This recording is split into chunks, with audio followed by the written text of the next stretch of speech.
Welcome to Podcast Halaman Rumah.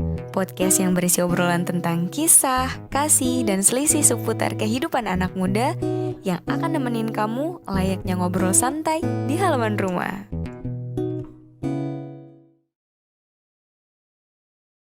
Assalamualaikum warahmatullahi wabarakatuh. Waalaikumsalam warahmatullahi wabarakatuh. Ketemu lagi sama aku Aisyah Redatul di Podcast Halaman Rumah. Nah, sekarang ini pertama kalinya episode di Podcast Halaman Rumah itu dialog ya. Jadi sekarang aku ditemenin sama ayahku. Babe. Oh, Babe. Ya, sama Babe. Aku juga biasa manggil Babe sih ya. Ini siapa ya namanya? Kenalin dulu ya. Husnul Amri, biasa orang panggil Amri. Atau Pak Husnul. Boleh juga panggil Husnul, boleh. Ya, itu Pak Husnul Amri. Jadi ayahku juga adalah seorang trainer dan motivator. Atau misalnya Widya Suara ya. Itu tuh PNS juga ya atau gimana sih ya? Ya. Jadi Widya Suara itu kalau di sekolah itu kan dikenalnya guru, sasaran ya, itunya murid ya namanya gitu kan. Kalau di kampus dosen, berarti mahasiswa. Nah kalau Widya Suara itu sama fungsi dan perannya itu Dikjarti, mendidik, mengajar dan melatih. Sasarannya itu para ASN baik PNS maupun non PNS, juga tentu termasuk pengabdian masyarakat, itu melatih juga masyarakat yang membutuhkannya. Itu kurang lebih kayak gitu teman-teman. Jadi Widya Suara itu karena emang banyak juga sih yang suka nanya sama aku, ayahmu kerja apa gitu. Terus aku bilang Widya Suara tuh apa? Ya udahlah pokoknya intinya trainer dan motivator, karena emang kurang lebih kayak gitu sih yang setahu aku gitu. Dan sekarang episodenya itu bakal bahas tentang antara anak dan orang tua, karena emang banyak banget miskomunikasi ya.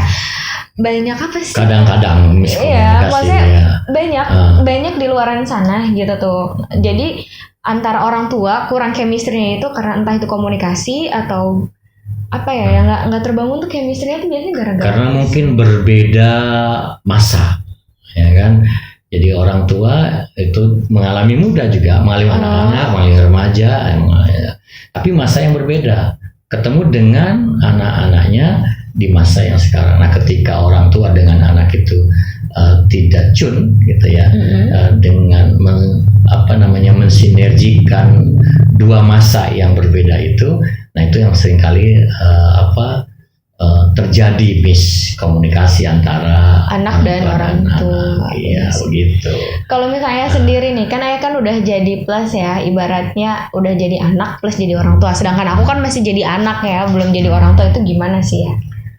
Ya, pastinya setiap orang tua gitu ya, ketika sesuai dengan harapan dan keinginan mimpinya dulu waktu sebelum menikah itu kan ingin diberikan keturunan, diberikan anak-anak yang sehat, anak-anak yang cerdas, anak-anak yang pastinya semua itu ingin anak-anak yang soleh dan soleha. Dan ini soleh karena di sini 3 soleha. Jadi kebetulan kan ayah punya anak yang 4. Iya, benar. 1 perempuan. Jadi solehahnya 1. Dan 1 lagi sebetulnya istri yang soleha. Oh, amin, masya Allah. Gitu.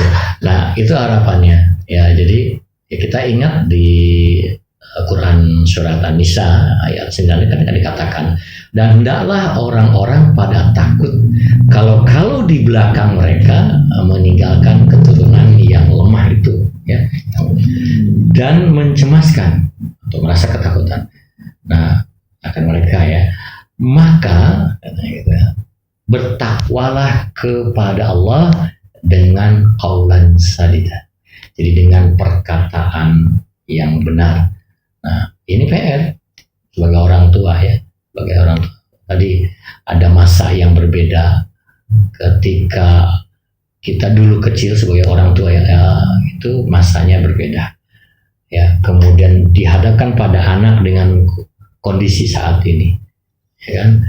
Itu pastinya sebagai orang tua yang menginginkan gitu anak-anaknya itu tumbuh ya dan berkembang dengan sesuai harapan ya. maka bagaimana orang tua itu juga mampu ya memahami kondisi anak-anaknya. Bagaimana sih masuk dalam cara berpikir, ya, cara berperilaku yang diterima oleh anaknya, sehingga orang tua itu juga bisa menjadi sebagai ya orang tua sendiri, menjadi sebagai teman, gitu kan, bahkan juga menjadi figur. Ya kan? Kalau menjadi orang tua sudah pasti semua orang bisa, karena setiap orang pasti akan tua, ya, benar. gitu kan. Dan menjadi orang tua yang disebut dengan bapak atau dengan ibu itu pasti bisa. Setiap orang yang menikah, insya Allah diberikan keturunan, dia sudah pasti jadi orang tua, jadi bapak dan ibu. Tetapi ketika bagaimana dia menjadi figur, menjadi teman, atau bahkan juga karena di rumah itu juga madrasah kan. Benar. Sekolah, tempat edukasi anak. Paling utama malah lingkaran terdekat, misalnya lingkaran pertama kan kalau keluarga tuh. Hanya kan bagaimana mensinergikan antara kondisi internal di rumah dan kondisi eksternal. Nah, yang berat ini kan sebetulnya ya sebetulnya kalau dibandingkan berat mana antara internal dengan di luar. Ya ketika semuanya dipadukan pasti dua-duanya juga ada beratnya, juga ada nggak ada sebetulnya istilah sebenarnya ringan dan berat, tapi semua kondisi itu bagaimana kita menyikapinya, hasil saling mendukung, betul, saling mendukung. Karena internalnya juga kalau kita insya Allah bagus, misalnya mampu membangun komunikasi yang baik terutama dalam hal edukasi, ya kan, kemudian anak-anak berada di lingkungan yang tepat, ya kan, di waktu yang tepat, lingkungan yang tepat itu juga penting. Karena boleh jadi di dalam begitu kuatnya misalnya pendidikan agamanya, orang tuanya menanamkan, mengajarkan akidah, mengajarkan akhlak yang baik, bahkan sejak misalnya dini, ya anak-anak itu sudah diajaknya untuk terbiasa mengaji, terbiasa di masjid, bahkan dalam kandungan itu kan membiasakan ibunya, ya itu ketika kandungan membacakan ayat Al-Quran dan lain sebagainya, bahkan doa tidak henti-hentinya untuk membentuk anak sebagai generasi yang solehah dan bermanfaat. Itu tidak henti-hentinya. Tetapi ada tantangan dengan kondisi sekarang ini, itu kondisi eksternal. Nah, kita harus bisa pastikan nih, anak-anak kita itu berada di lingkungan yang seperti yang tepat apa tidak. Ya. Dan pastinya orang tua juga terbatas. Ketika mereka sudah tumbuh menjadi remaja, mereka sudah dengan jarak dan waktu yang lumayan jauh misalnya, ya tentu terbatas. Intensitas jadi kurang tua, juga ya. Gitu. Dan ingat, orang tua bukan pengawas sesungguhnya, bukan pengawas. Jadi jangan sampai anak merasa diawasi. Ketika ditanya kabar aja, ya kadang-kadang mungkin ada kenyamanan anak yang merasa terganggu, aku diawasi. Ada di mana nih, gitu kan? Sepertinya orang tua kok mengawasi terus gitu. Padahal itu sesungguhnya ya karena tadi orang tua tadi punya PR, ya, bagaimana memastikan anak-anak itu berada di lingkungan yang tepat. Gitu. Iya, benar-benar. Tapi mungkin ya banyak nih permasalahan sekarang gitu. Ya itu mungkin tadi yang pertama, anak tuh merasa diawasi atau enggak, banyak yang gini. Jadi kemarin tuh aku sendiri sempat nonton di Instagram gitu. Itu anak remaja sih, kayaknya umuran SMP lah kalau nggak salah, dia bikin kayak TikTok kayak gitu. Jadi katanya kalau misalnya lu berani kasih nih ke orang tua. Jadi gimana ya? Jadi kan kalau misalnya banyak nih anak izin ke orang tua pengen kemana atau pengen pergi main, biasanya orang tua tuh selalu bilang udah nggak boleh. Tapi cukup nggak boleh kayak gitu kan. Terus nggak suka mengizinkan. Misal anaknya suka nanya kenapa, terus pasti orang tua tuh suka bilang, yaudah sih kamu tuh ya udah mulai ngebangkang sekarang sama orang tua. Itu tuh langsung dipatahkan kayak gitu. Nah, menurut tanggapan Ayah gimana tuh? Yang akhirnya kan membuat anak kadang gitu ya, di dalam kelihatan baik-baik aja, ternyata di luar itu astagfirullah gitu loh ya. Itu gimana tuh? Nah, ini yang sebagai orang tua tentu ketika ayah dulu masih anak-anak, masih kecil atau remaja lah katakanlah, dengan orang tuanya dulu, dengan ibu ayahnya ayah, tentunya itu berbeda pendekatannya, ya kan? Gitu. Dulu orang tua bahkan kan orang Sunda atau orang Jawa nih, orang Banten, Jawa Banten ini kadang-kadang cukup pakai pamali. Misalnya, awas jangan main sore-sore jelang maghrib itu di luar rumah, pamali. Itu cukup, selesai. Nggak ada yang tanya apa sih itu pamali. Itu orang. Gitu. Dengan kata jangan lakukan ini, jangan makan ini, jangan ini. Itu nggak. Anak cukup patuh dengan kata-kata itu. Tapi dengan kondisi anak sekarang nggak bisa seperti itu. Pasti dia akan mencari kenapanya. Iya. Gitu. Kenapa nggak boleh? Kenapa nggak boleh gitu. Bahkan di era sekarang itu sudah mulai. Ini wilayah privasi nih. Anak juga punya privasi loh gitu. Orang tua nggak boleh masuk terlalu jauh dengan wilayah privasi anak, gitu kan? Gitu. Nah, ini barangkali antara ruang dan waktu inilah ya, kondisi ini yang harus betul-betul menjadi orang tua sekarang itu menjadi orang tua yang ya tidak berarti menjadi orang tua yang hebat, tapi orang tua yang mampu memahami kondisi itu, kondisi ya, karena anak punya keinginan, orang tua punya harapan. Gitu kan ya, sebetulnya sih orang tua melarang bukan melarang sebetulnya, karena sayang. Itu saya bentuk sayangnya, hanya tadi memastikan bahwa ketika dia berada di luar itu berada di situasi tempat yang tepat. Itu karena sayangnya orang tua. Cuman mungkin karena komunikasi tadi ya, anak seolah merasa diawasi, merasa dilarang, dikekang, nggak bebas, ya, kayak gitu. Kalau nggak boleh begini, nggak boleh begini, gitu. Sehingga ada yang hanya apa, dia tadi di rumahnya sepertinya baik-baik, begitu di luar dia, benar tidak demikian ya, gitu. Makanya ini main hati. Main hati gimana? Main hati. Ya karena gini, orang tua mau ngasih. Kalau di rumah itu misalnya ketemu orang tua, ada anak yang merasa bosen. Kalau di rumah main ini semua nasihat, peringatan gitu kan. Padahal gitu. Emang orang tua kan. Ya memang gitu. Bahkan kadang-kadang misalnya urusan sholat aja, ya kan? Iya benar. Sudah misalnya remaja, orang tua sudah sholat belum? Sudah sholat. Tapi sana yang gitu kan urusan sholat nggak usah ngasih tahu. Iya benar, banyak tuh kondisi gitu, banyak yang seperti itu. Tapi hanya ingin tahu seorang tua bahwa ya anaknya itu sudah bisa dipercaya, dia bisa menjadi anak yang insya Allah nantinya jadi, kalau laki-laki jadi imamnya, jadi figurnya. Itu harapannya seperti itu sebetulnya. Gitu. Tapi gini loh ya, kan emang pasti tadi kan perbedaan zaman juga pasti mempengaruhi. Tapi kalau misalnya nih, kalau semuanya kekeh, apalagi kan nggak bisa dipungkiri ya, orang tua nggak banyak yang mudah melek gitu ya, sama zaman kayak gitu. Pasti selalu kayak ngotot gitu. Ya dulu saya tuh kayak gini, kayak gitu kan ya. Terus ya memaksakan anak pun harus seperti itu. Tapi kalau misalnya dilihat ya kayak sekarang aja, pasti akan ada perubahan loh ya. Zaman sebelum adanya COVID-19 dan sama zaman setelah ada COVID-19. Mungkin sama halnya juga dengan cara mendidik anak gitu kan. Betul. Nah itu nih COVID-19 ini jadi pembelajaran ya. 2,5 bulan ya, jarang terjadi kumpul bersama-sama di dalam rumah ya kan. Gitu. Ya, banyak konflik juga loh. Makanya main hati. Ya, kan? Main hati ya. Kita ingat dulu ya manusia yang masya Allah ya diabadikan dalam Al-Quran. Siapa coba? Lukman.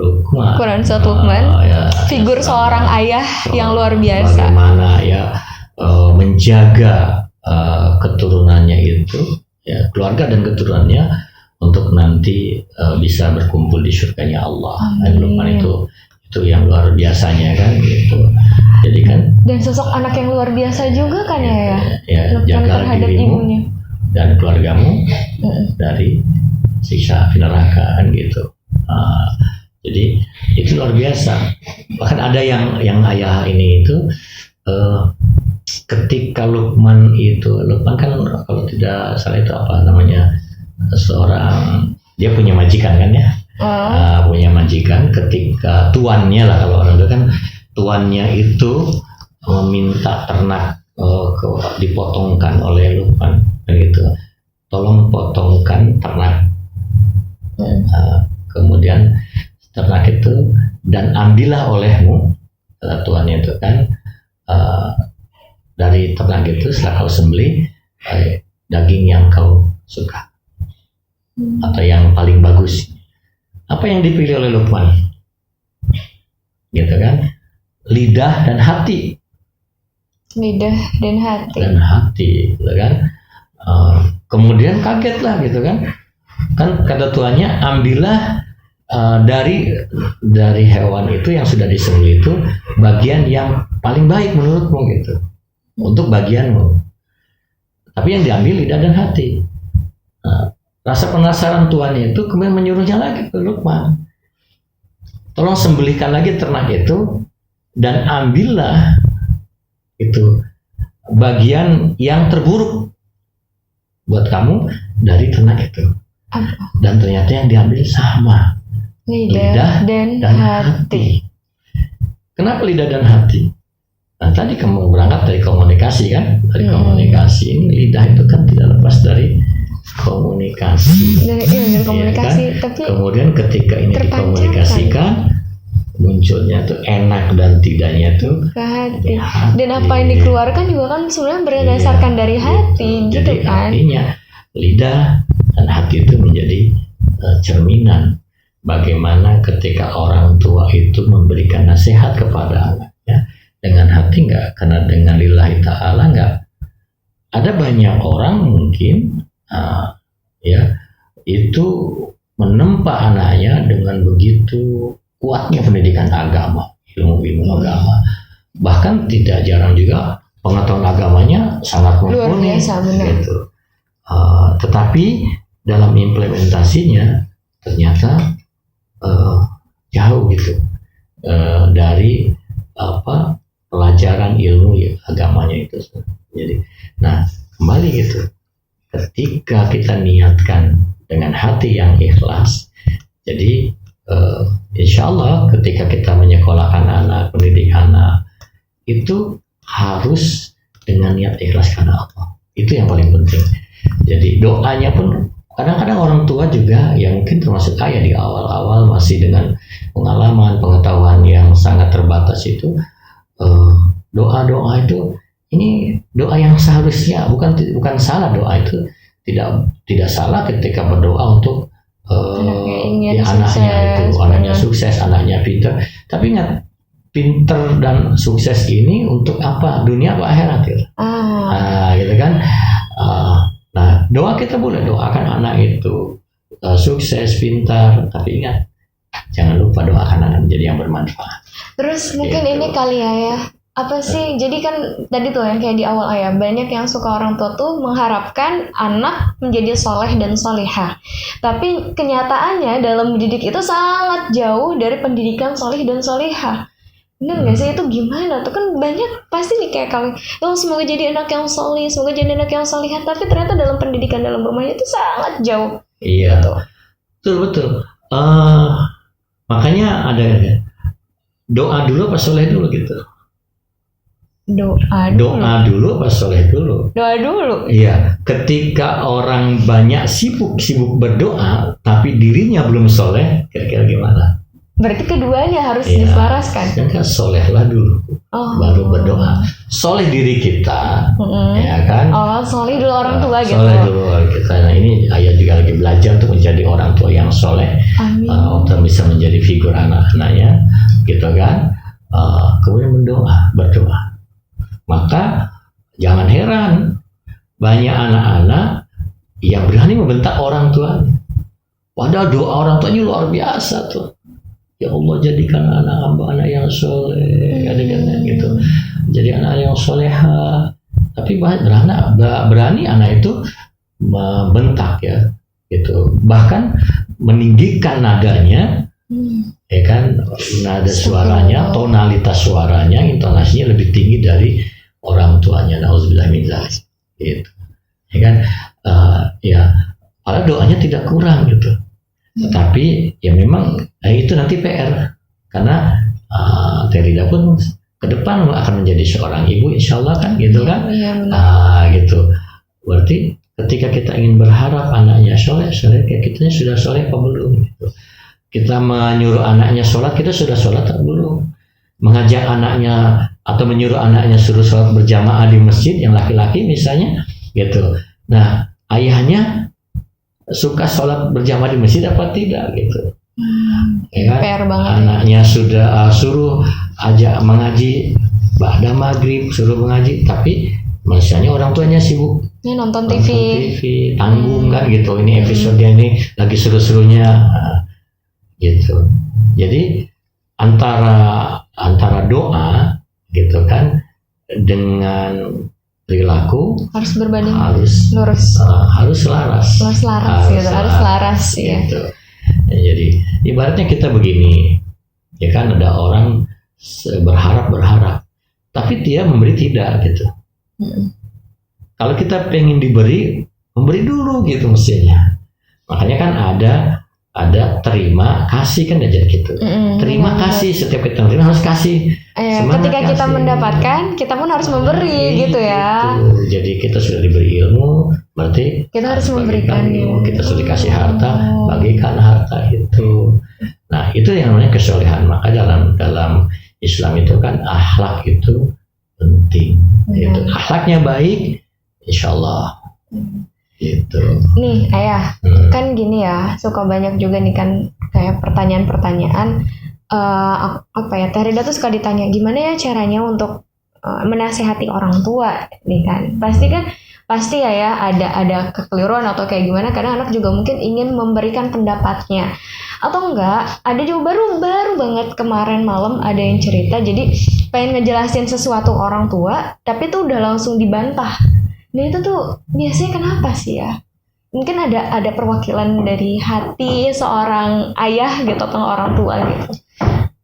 Ya kalau yang tidak terlepas dalam hidup, maka kenapa Rasulullah SAW itu di awal tuh mengatakan ya, tidaklah aku diutus ke dunia ini kecuali untuk menyempurnakan akhlak. Nah kalau dalam bahasa kita itu etika, nah gitu kan. Satu hal yang harus dipahami oleh seorang anak itu ya, sehebat apapun, sepintar apapun, anaklah tetap anak. Ketika anak itu akan berbicara kepada orang tua sekalipun menurut pandangan si anak ini bener loh aku ngomong ini gitu, aku tuh ya ingin mengingatkan, tapi jangan lupa akhlaknya, azabnya terhadap orang tua, adab terhadap orang tua itu harus diperhatikan. Jadi caranya ya ini kembali kepada komunikasi.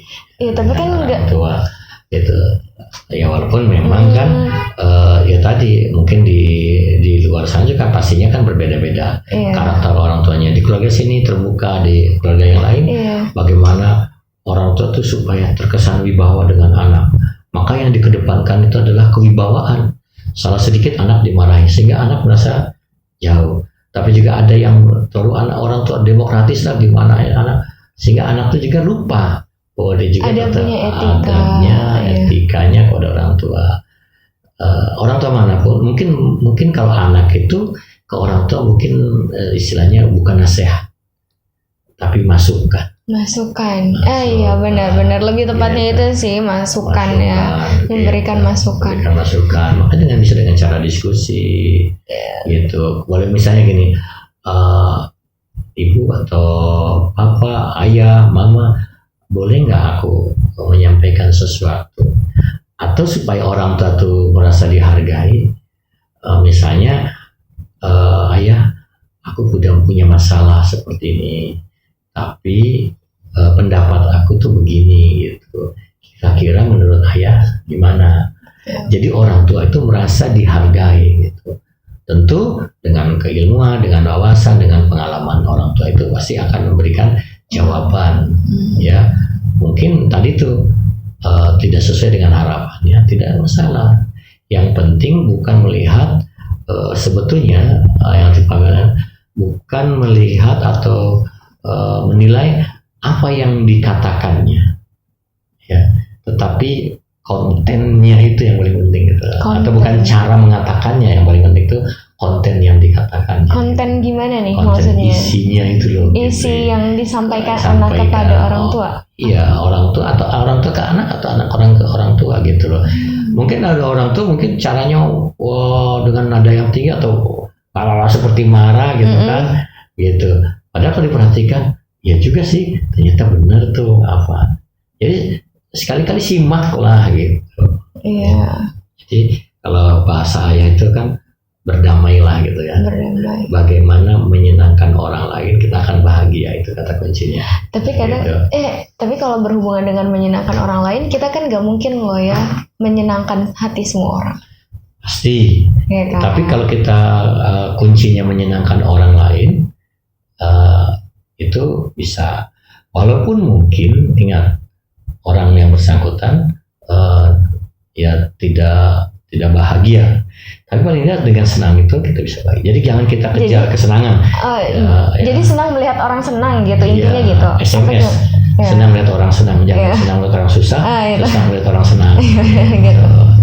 Iya. Gitu. Soalnya karena kalau misalnya menurut Rida sendiri, kayak kita nih, misalnya kan udah berusaha banget gitu kan memberikan yang terbaik. Misalnya kayak contoh kecil lah, pasti sebagai anak tuh ingin memberikan yang terbaik gitu kan ke orang tua, ternyata gitu pada kenyataannya nggak diterima gitu. Apalagi kayak standarnya ini jauh banget deh dari standar orang tua gitu, padahal udah berusaha nih gitu kan. Nah, Gimana itu tuh? kan karena merasa kita Misalnya merasa udah ya misalnya udah dikomunikasikan gitu iya, ceritanya kan. betul.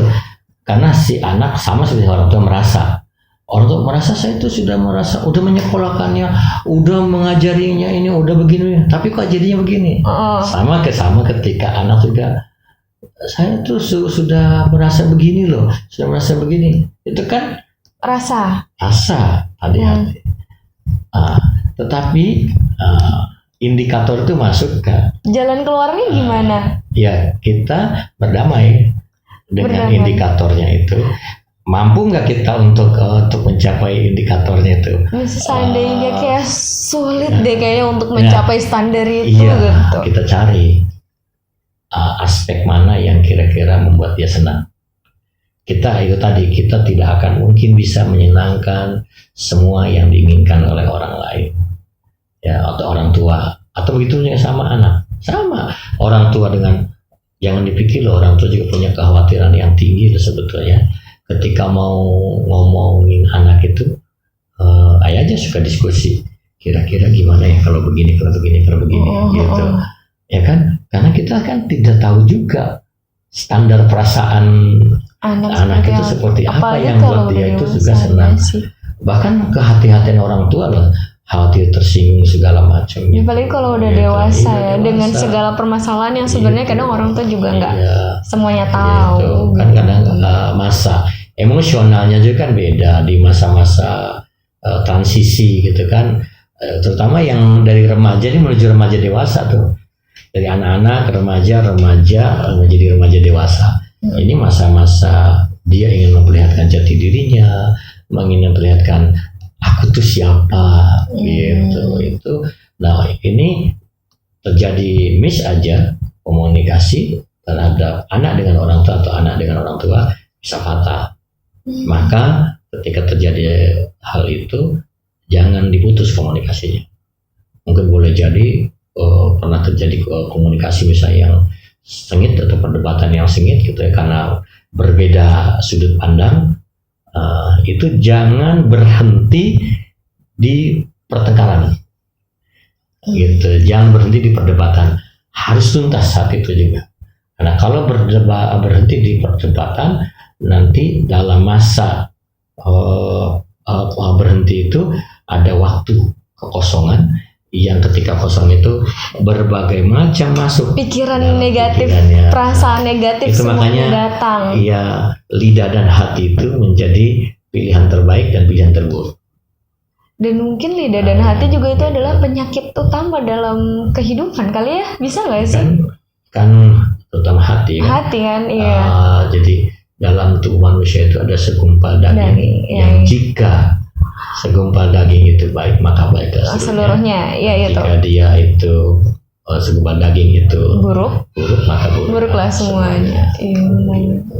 Maka kata Agim kan, jagalah hati. Jagalah hati-hati teman-teman. Oke. Jagalah wow, Masya Allah. Iya gitu. Itu senang sekali tuh Nona Agim tuh. Jaga hati luar biasa.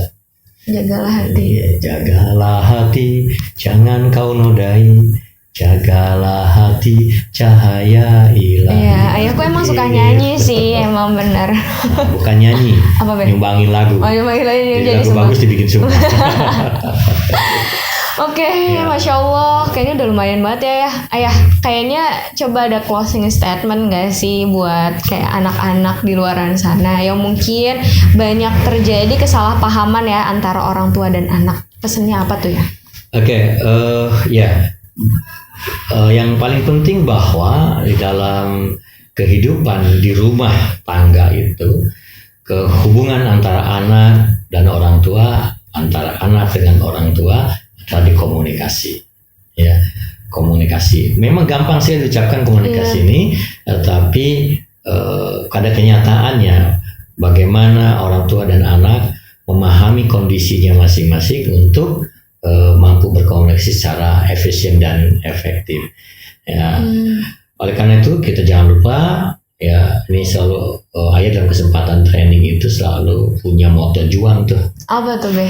5B namanya. Apa tuh? 5 berani B. 5B. 5 berani B. 5 berani B. Iya, berani B itu. Apa tuh ya? 5 ya. B yang pertama itu berani bersyukur. Berani bersyukur. Kenapa harus dikatakan berani bersyukur? Nyatanya banyak orang-orang yang tidak berani bersyukur. Jadi dikasih misalnya oleh Allah tubuh yang sehat, dia tidak jaga dengan baik. Kalau kita bersyukur kan syukur itu luas ya. Jadi syukur bil qalb, syukur bil lisan, ya kan gitu kan. Syukur bil alkan dengan perbuatan, gitu kan. Jadi bersyukur pada Allah dikasih karunia nikmat sehat, nikmat iman, nikmat Islam, lakukan itu. Karena Allah janji kalau kita bersyukur Allah akan tambah tuh nikmatnya. Jadi bersyukur jadi orang tua. Banyak setelah menikah orang yang pengen punya keturunan belum kasih ya. Bersyukur jadi anak masih ada orang tua dan bersyukur. Gitu, bersyukur. Nah kemudian sikat aja B yang kedua, berani bersedekah. Berani bersedekah. Kenapa harus berani bersedekah? Nyatanya banyak orang dikasih limpahan rezeki, ya kan, dikasih ilmu yang hebat, tapi tidak mampu untuk disedekah. Mau berbicara, mau jadi tamu, kecuali dibayar. Astagfirullah. Padahal ketika ilmu itu bermanfaat, dibaikkan itu Masya Allah, kan? Itu. Jadi harus berani gitu loh. Maka itu diundang sama siapa nih? Sebagai apa? Tarifnya berapa? Nah, gitu ya. Gitu. Jadi berani bersedekah. Ini contoh saja sederhana, berani bersedekah. Kita punya uang 2.000 2 lembar. Kalau parkir motor biasanya berapa tuh? 2.000. Nah 2.000 nih, 2.000 yang satu lapuk, yang satu bagus. Iya. Kira-kira yang dikasih ke tukang parkir yang mana? Yang lapuk apa yang bagus? Yang bagus dong. Mestinya yang bagus. Tapi kenyataannya kan dipilihkannya yang lapuk. Nah, kita megang uang yang lapuk itu senang apa enggak? Enggak. Iya, harusnya bersedekah itu cari yang bikin orang senang gitu. Uangnya sama nilainya, tetapi rasanya yang beda. Apa yang kita senangi seharusnya bisa kita berikan gitu kali ya. Gitu. Jadi jumlah yang sama belum tentu punya rasa yang sama ya gitu. Itu harus berani tuh. Berani memberikan yang terbaik itu, berani bersedekah. Kemudian tadi ya kaitan dengan antara orang tua dan anak. Yang ketiga, berani berbenah diri. Berbenah diri. Untuk menjadi baik itu kita harus muhasabah, introspeksi diri, evaluasi diri, berani berbenah diri itu. Ya, kemudian yang keberapa sih? Yang keempat. Berani berbenah dengan kawan. Berani berbenah dengan kawan. Ya, ingat Kita itu makhluk sosial, tidak akan lepas dari makhluk lainnya, termasuk manusia itu sendiri khususnya. Kita punya lingkungan, punya kawan, ya kan? Berbenah dengan sekitar lah ya. Sekitar, ya. Yang paling penting lagi apa? Berani berbenah dengan kawan itu memaafkan teman sebelum teman minta maaf. Itu kan main hati lagi. Kemudian yang terakhir berani beraktivitas. Berani beraktivitas. Memang ada ketakutan gitu untuk beraktivitas. Iya, jadi ingat tujuan diciptakannya manusia itu apa? Untuk beribadah. Itu. Terus? Aktivitas. Apakah semua manusia itu berani nggak aktivitas untuk semua nilai ibadah? Ya, berarti itu tergantung. Tidaklah aku ciptakan jin dan manusia kecuali untuk beribadah. Wama khalaqtul jinna wal insa illa liya'budun. Nah, 5 berani B ini bisa menjadi siklus dalam kehidupan kita semuanya dan bisa diterapkan dimanapun dalam keadaan apa. Berarti saling berkesinambungan, saling berkaitan ya, nggak bisa salah satunya ditinggalkan. Bisa kita mulai dari berbenah diri dulu, berbenah dengan kawan, gitu ya. Tapi kalau ayah selalu mulai dengan bersyukur dulu. Bersyukur diberikan istri yang luar biasa. Karena syukur itu kaitannya mungkin langsung sama Sang Maha Pencipta ya. Makanya bersyukur bil qalb, keikhlasan kita, hati kita semuanya tertuju pada Allah. Gitu, bersyukur dengan lisan bukan sekedar mengucapkan alhamdulillah, tapi perkataan-perkataan kita yang baik, isinya yang baik itu juga menunjukkan syukur kita. Syukur bil arkan dengan amal perbuatan, gitu kan? Dibuktikan orang yang bersyukur tentunya akan juga tangan kita ini digunakan untuk apa, kaki kita dengan mulut kita untuk apa, mata kita untuk apa, itu syukur. Makanya perlu keberanian, ya kan? Ketika mata kita dikasih kiriman misalnya di WA-nya itu gambar-gambar yang ini, makanya kenapa harus berani nggak kita untuk kita melihatnya? Kemudian berani bersabar nggak untuk melihat ketika dikirimi video yang misalnya lebih menguatkan ketakwaan kepada Allah SWT, seperti itu. Makanya diawali dengan kata berani. Gitu teman-teman. Ya mungkin sekian kali ya dari kita kayak gitu. Wah, Masya Allah banget ya, semoga bermanfaat. Ayah makasih. Ya, mudah-mudahan ya bisa menjadi inspirasi buat semuanya. Amin ya Allah. Yang paling penting mungkin bisa sama-sama berproses ya. Dan ingat, ketika kita berkata ya tentang sesuatu, maka sesungguhnya perkataan itu adalah untuk diri kita. Ya benar, nasihat untuk diri kita sendiri. Ya. Not to myself. Benar. Oke. Dadah. Terima kasih. Assalamualaikum warahmatullahi wabarakatuh. Waalaikumsalam warahmatullahi wabarakatuh.